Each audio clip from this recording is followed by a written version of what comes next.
Friend non veg சாப்பிட்றேன்னு நான் கார்பரேட்ல வேலை பார்க்கும்போது ஒரே டேபிள்ல நான் என் சாப்பாடு எடுத்துன்னு போயிடுவேன், என் ஃப்ரெண்ட் அவர் சாப்பாடு எடுத்துன்னு வருவார், அவர் நான்வெஜ் எடுத்துன்னு வருவார், நல்ல ஃப்ரெண்ட்ஷிப். அவருக்கு தெரியும் நான் vegetarian, they never use to force me. நானும் என்னோட ஃபுட் எடுத்துன்னு போனா அவர்கள் கொடுப்பேன், நம்ம சந்தோஷமா வாங்கிப்பான். இப்போ வெஜிடேரியன்ஸ்க்கு இருக்கக்கூடிய ஒரு சின்ன மிஸ்டேக் விச் யூ ஆல் கரெக்டா, எப்படி தான் அவர் நான்வெஜ் சாப்பிட்றாரு, that's not the way you deal.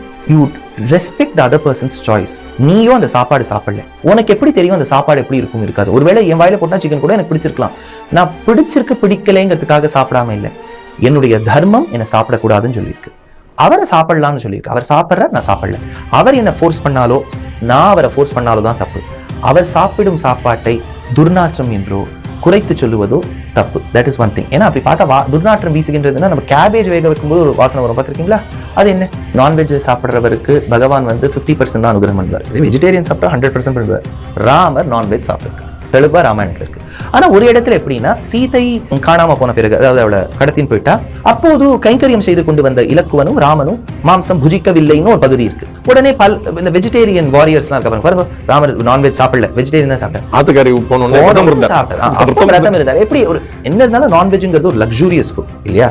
So அந்த லக்ஸூரியஸ் ஃபுட்டை வைஃப் இல்லாத சமயத்துல நம்ம ஜாலியா உட்காந்து சாப்பிடக்கூடாதுன்னு சாப்பிடாம இருந்தார். ஆனா ராமர் நான்வெஜ் சாப்பிட்டார். பார்பிக்யூ அளவுக்கு ராஜாக்கள்லாம் அந்த காலத்துல ஒரு கட்டை போட்டு. இன்னொரு ஸ்டெப் போறேன், இதை உங்க சேனலை பார்க்கக்கூடிய மகாவித்வான்கள்லாம் இருப்பா, அவளே கன்கர் பண்ணுவா. ஒரு காலகட்டம் இதிகாச புராணங்கள் காலத்துல பிராமணர்களும் மாம்சம் சாப்பிட்டாங்க. there is no doubt about it. கிளியரா இருக்கு. வசிஷ்டருக்கு முயல் மாம்சத்தை சமைச்சு கொடுத்துருக்கா. இந்த மாதிரி மாம்ச போஜனம் பிராமணர்களிடையும் இருந்தது. ஏன் அப்புறம் குறைஞ்சு கொடுத்தோம்னா, அதுக்கு ஒரு தியரி என்ன சொல்றாங்கன்னா, அகஸ்தியர் வடதேசத்திலிருந்து தெற்குக்கு வரும்போது வாதாபி ஜீர்ணோபவ என்கின்ற ஒரு வாதாபியை ஜீர்ணிக்கும் போது பார்ப்பா, நம்ம கடைபிடிக்கக்கூடிய தொழில் வேதம் கத்துக்கணும், வேதம் கத்துக் கொடுக்கணும். இந்த தொழில் இஸ் லார்ஜ்லி நாட் பிசிக்கல். நீ கல்லெல்லாம் தூக்கிட்டு பண்ண வேண்டாம், உனக்கு பிசிக்கல் ஆக்டிவிட்டி இல்லை. அப்போ உன் பாடி நல்லா டைஜஸ்ட் பண்ணி சிம்பிளா லைட்டா இருக்கிறதுக்கு நீ மினிமம் ஃபுட் சாப்பிடு. இனிமேல் வரக்கூடிய பிராமணர்கள் மாம்சம் புஜிக்க வேண்டாம்னு அவர் சொன்னதாக ஒரு தியரி ஏற்பட்டு, அதுக்கப்புறம் பிராமணர்கள் சாப்பிடல, ஆபஸ்தம்பர் போதாயனர் எல்லாம் ஒத்துட்டா. அப்புறம் சங்கரர் ராமானுஜர் காலத்துல ரொம்ப ஸ்ட்ரிஞ்சன்ட் ஆகி ரொம்ப அதாவது வெஜிடேரியனிசம்ங்கிறது மட்டும் இல்ல, அது சாத்விக்கா போய் சூப்பர் ஹைப்பர் சாத்விக்கா எடுத்தது.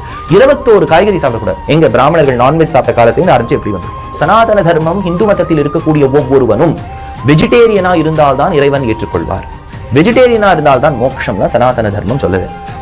Vegetarians and non vegetarians should live harmoniously in the society. ஒத்துமையா இருக்கணும்.